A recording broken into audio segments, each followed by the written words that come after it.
Assalamualaikum warahmatullahi wabarakatuh. Kisah Bahram Al-Majusi. Perlu kita sadari bahwa orang yang dermawan itu dekat dengan Allah, dekat dengan manusia, dekat dengan surga, dan jauh dari neraka. Sedangkan orang kikir jauh dari Allah, jauh dari makhluk, jauh dari surga, namun dekat dengan neraka. Sebagaimana yang ada pada hadis tentang keutamaan dermawan. Diriwayatkan dari Siti Aisyah, beliau berkata, Rasul bersabda, orang dermawan dekat dengan Allah, dekat dengan manusia, dekat dengan surga, dan jauh dari neraka. Sedangkan orang yang kikir jauh dari Allah, jauh dari makhluk, jauh dari surga, tapi dekat dengan neraka. Dan orang bodoh yang dermawan lebih dicintai Allah yang maha luhur daripada orang alim yang kikir. Nabi SAW bersabda, sifat dermawan adalah pohon di dalam surga yang dahan-dahannya menggantung di dunia. Barang siapa yang memegang satu dahan darinya, maka dahan itu akan menuntunnya ke surga. Sifat kikir adalah pohon di dalam neraka. Barang siapa yang memegang dahan-dahannya, maka dahan itu akan menuntunnya ke neraka. Berdasarkan hadis ini, ada sebuah kisah tentang Bahram Al-Majusi. Syekh Abdullah bin Al-Mubarak berkata, aku pernah melaksanakan ibadah haji pada suatu tahun. Dari beberapa tahun, aku berada di Hajar Ismail, tempat sebelah utara bangunan Ka'bah, yakni tempat yang mustajab untuk berdoa. Lalu aku tertidur. Aku melihat Rasulullah SAW di dalam mimpiku.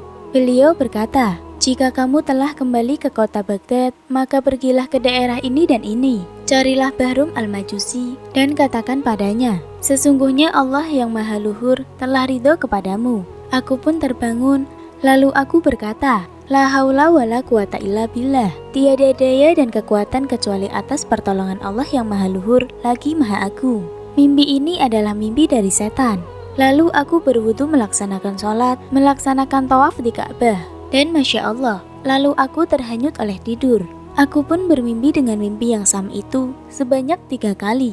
Ketika aku telah menyempurnakan ibadah haji dan aku kembali ke kota Baghdad, aku pun mencari daerah dan rumahnya, lalu aku menemui seorang yang tua.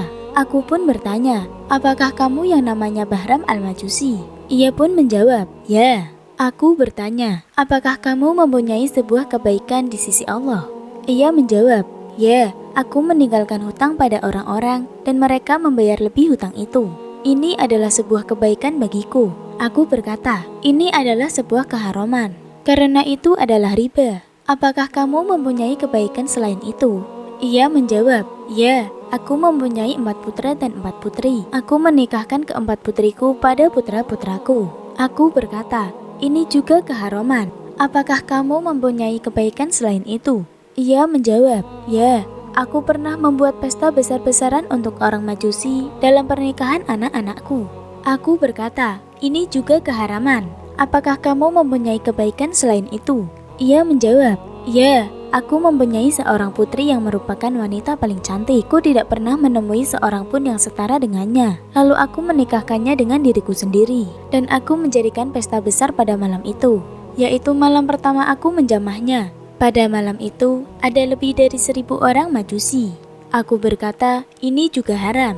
Apakah kamu mempunyai kebaikan selain itu? Ia menjawab, ya. Pada malam yang mana aku menjamah putriku itu, datanglah seorang wanita muslimah dari golongan agamamu. Wanita itu menyalakan oborku. Ia menyalakan obor lalu kembali dan mematikannya. Wanita itu masuk ke rumahku untuk kedua kalinya, dan ia menyalakan obor, ia pun keluar dan mematikannya. Lalu wanita itu masuk ketiga kalinya. Ia menyalakan obor, kemudian mematikannya lagi. Aku pun berkata pada diriku, barangkali wanita ini adalah seorang maling yang sedang memata-matai. Aku pun keluar mengikutinya dari belakang. Lalu ia masuk ke rumah menemui putri-putrinya. Ketika ia masuk, putri-putrinya bertanya kepadanya, wahai ibu, apakah kamu datang dengan membawa sesuatu?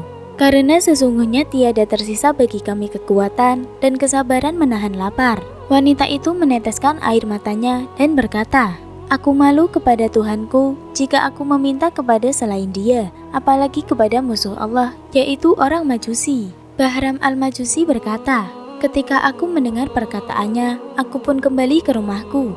Aku mengambil talam besar dan menjadikannya terpenuhi oleh setiap sesuatu makanan. Lalu aku sendiri pergi ke rumahnya dan memberikan makanan itu kepadanya. Syekh Abdullah bin Al-Mubarak berkata dikatakan bakhil karena setiap orang melihat diri sendiri sebagai orang yang dermawan, tetapi orang lain melihatnya sebagai orang bakhil.